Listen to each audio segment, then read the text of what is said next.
there is an activating event or a situation, something that triggers you.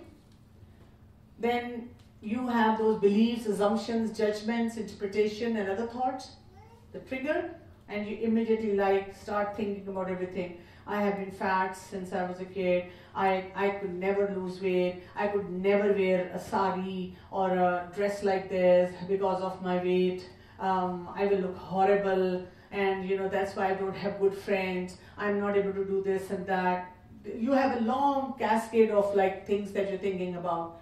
And then this brings in body image emotions. There's a lot of discomfort, distress.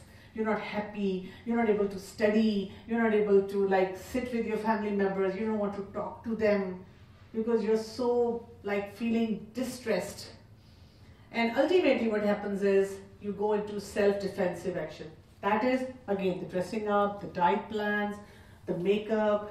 Nowadays when the girls, they go and use different filters on social media, then posting your pictures, liking yourself through hits and likes, that at least I'm being appreciated somewhere. Getting into boys, getting into relationships, because you get this feeling that someone likes me, I'm important. There is something special about me. So this body image experience is bad. How do we come to mindful acceptance? For this mindful acceptance, what you have to do is, this is a way of consciously and purposefully stepping back and observing your inner experience in the here and now. Rather than being in the situation, and you shouldn't be in the tornado. You should be stepping out and telling yourself, in this moment, what is the most important thing I can do? What is the best possible thing that I can do? Seeing things as they really are and seeing them in the present moment. Don't make past and future connections. That is when you will be able to have that acceptance. When you say, this happened in my childhood, then there were comparisons, then that auntie in the neighborhood or in the family, how she joked about this thing. I actually came across this young girl who came to my clinic. She used to be my patient when she was in university. She was having very difficult time with her family. So her mother brought in and she said, my daughter still likes you, so maybe you can talk to her. And she sat down and she burst into tears and she said, everyone calls my nose Pakoda nose. And they laugh about it, they joke about it, and that's how they talk to me in the family. And she said that it is such a difficult time for me. I don't know what to do. I'm totally devastated. When I talked to her mother, she was like, oh, to usme si kaun si baat hai? Chacha mazak karte hain. Everyone loves her so much. If they're cracking any jokes, see, she should have sportsman's spirit. She should have a big heart. She should be able to accept those as jokes. They're not jokes. So looking at own feeling and thoughts as merely inner experience. You tell yourself, okay, if I'm feeling little fluffy, short, dark, ugly in one of my feature, that's my inner experience. I'm feeling it this way, but it's not obvious on the outside. That's the message that you deliver to yourself. And then what you do is you say that, okay, you know what, I'm feeling restless over here. This is because I'm becoming conscious of this particular thought related to my body image right now. Okay, acceptance doesn't mean you say, Allah subhanahu wa ta'ala has blessed me, has given me all these features, and it's okay. Because the more you say this, especially initially when you are deep into that body image problems, it will become very difficult for you to come out of it. It will eventually happen. Remember, I was reading this one book on spiritual struggles, and it said that when there is a client who is very badly affected mentally, do not immediately give them spiritual message. They are badly affected because they are already low in spirituality. That is the main factor. That is the core problem. But do not hit the core problem immediately. First, bring little balance in their life, teach them few skills, and then bring in spirituality. It will be very easy for them to embrace spirituality at that moment. And that is why when somebody is so much disturbed and you start talking about gratitude, start talking about sabr, they don't like it. And they feel even more guilty about their problems and their challenges. You ultimately take them towards gratitude and sabr, but after settling them for a while. What you do is you tell yourself, हाँ ठीक है, मुझे ये discomfort इसलिए हो रही है कि I feel I'm the one having most weight in this whole room. बाकी सब बहुत पतले हैं, बड़े smart हैं. अच्छा मुझे discomfort इसलिए हो रही है कि everyone here is looking so nice and mine is looking so oily. Oh, अच्छा मुझे discomfort इसलिए feel हो रही है, I am the one in the room with the darkest skin. You just say that to yourself. Become aware of self-protective voice and action. Tell yourself, okay, this might give me more discomfort, or it might want me to go out, take an exit, not talk to people. And then ultimately what you do is you check if there is an additional self-loathing layer to your experience. What else could be adding on? For example, if someone is pushing you to come and talk about it, or for example, someone is pushing you to sit with, particularly those people who are becoming triggers for you. So you start accepting, because of this challenge of mine, I am having these feelings, and this is an experience.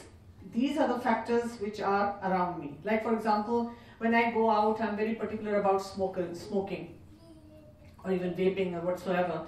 So whenever I notice someone who's smoking over there, irrespective of who they are, I immediately pinch my nose. And I rush through that place. I'm like, I don't care what other people feel, but for me it's very important to save myself from secondhand smoke too.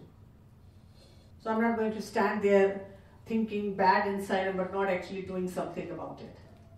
So when you become aware of what are the different factors affecting you, because you're already sensitive about it, so you can, in a dignified manner, deal with that. Then you ultimately check what's beneath the surface. What is it? We all talk to ourselves in privacy of our mind. And our internal dialogue reflects our perceptions, interpretations of actual or potential events in our life. Then we draw conclusions about ourselves. And this internal talk happens without our realizing it. It is on the autopilot. You could be sitting over there and you could be just talking to yourself. Oh, shukar hai, she did not talk to me about this thing. Okay, shukar hai, she just sat with me for 5 minutes. I would have just zoned out. I was about to have a panic attack. Or I would have messed up talking to her in this moment. What do we do about this talk? The self-talk. We remember these two important areas. Either we are assumers or we are doubters. We assume or we doubt. Which is the most problematic behavior? Assuming or doubting? Assuming. You know, she sat with me and she said this remark intentionally. She made this remark intentionally. This is assuming. Doubting is, I feel what she said was intentional. Which self-talk is going to harm you more? When you assume, either about yourself or the scenario. And that is why it is important, we do not assume. Rather than assuming, what do? We can doubt, we can say, yeah, maybe she was uncomfortable sitting with me. Maybe when she made that remark, she was finger pointing, intentionally pointing toward me, but maybe. There is a big maybe. What you are doing is, those hardcore effects or things that you're practicing in your mind related to body image dysmorphia, you are gradually easing them out.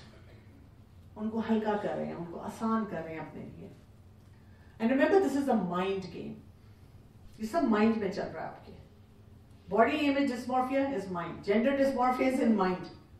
I'm a female spirit in a body of a male, or vice versa. कुछ भी बोल दो. So mind game, move from self-deception to self-acceptance. Need for self-consistency comes from self-perception. How can you be consistent? Keep telling yourself what should be my perception.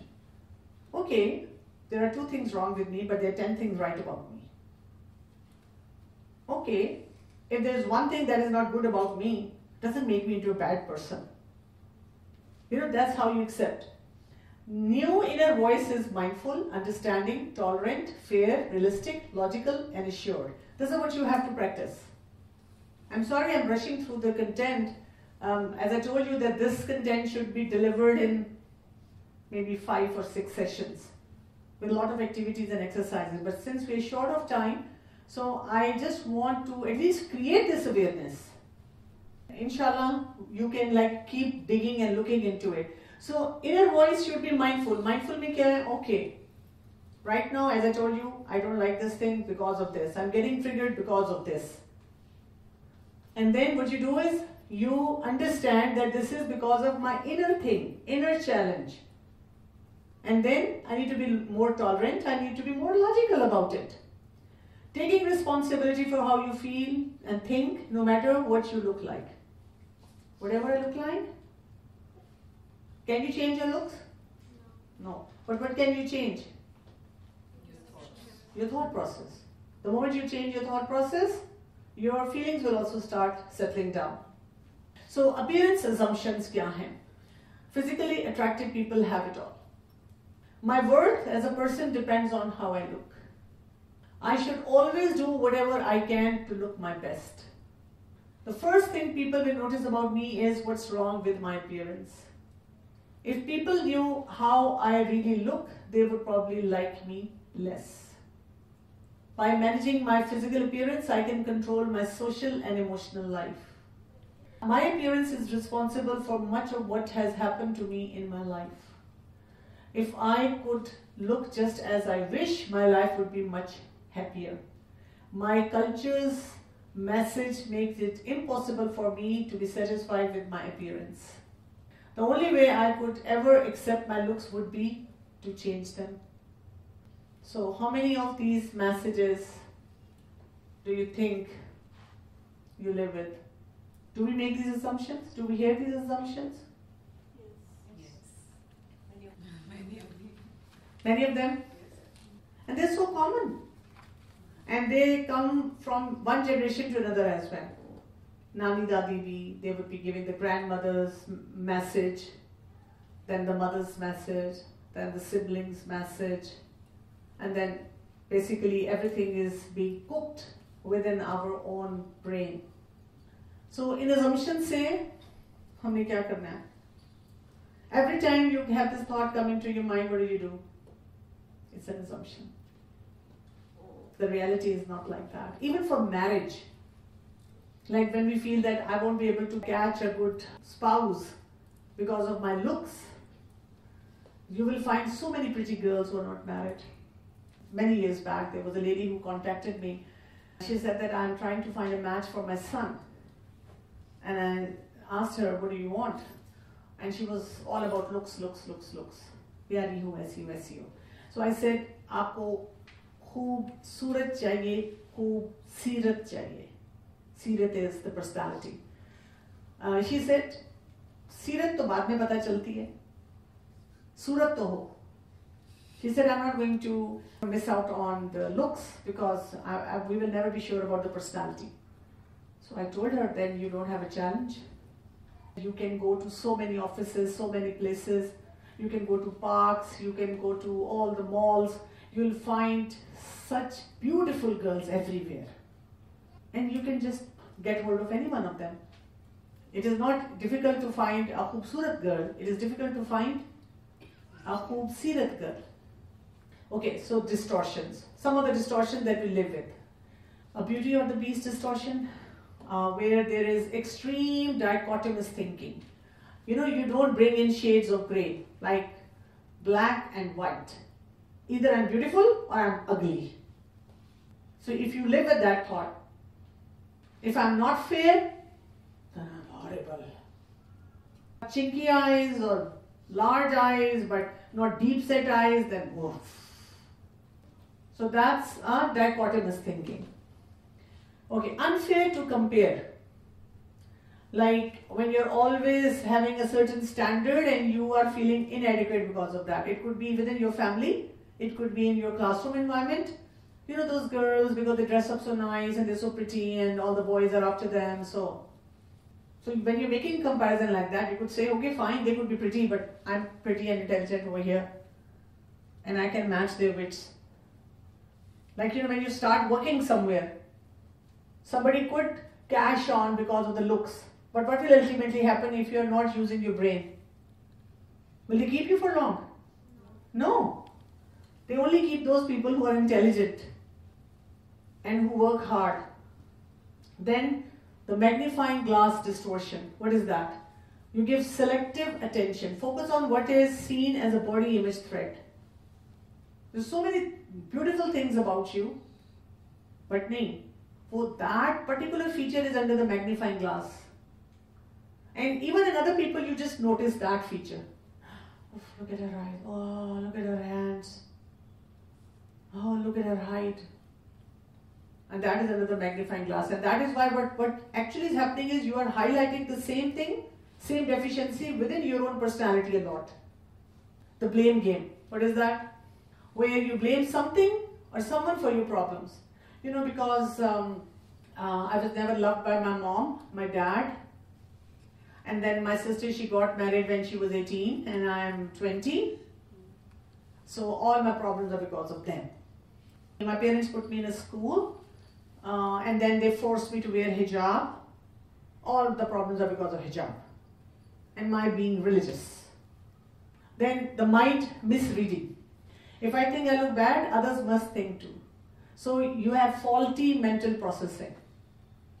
Like sometimes when you are wearing a shirt, maybe you wore it before as well, and you go and somebody says, oh, tumhari shirt, I don't know, I saw it somewhere, and you're like, really? Oh, come on, I don't know. And you change the topic, you're like, shukar hai, isko pata nahi chala. Because you yourself are highlighting that in your own head, in your own mind. Beauty bound, limited activities and inspirations because of negative body image. I'm not going to go swimming. I'm not going to be sporty because then I have to wear that dress and oh my God, so bad, so horrible. My hips they're so big and all the girls are so skinny, or I'm too skinny. Obviously, like, it's a girl's platform. I'm not talking about guys watching you and then you're worried about your looks. Then moody mirror distortion. There's the emotional reasons. You start with strong emotion and you end up with a faulty conclusion. You're not eating well, you're not exercising, you're not working on your social relationship. We talked about the lifestyle changes that you need to work on, the healthy changes. And then you're blaming everything on your family members or people around. How people look into the glamorous figures. You're not even studying properly, you're not even developing your character. And then you blame everyone.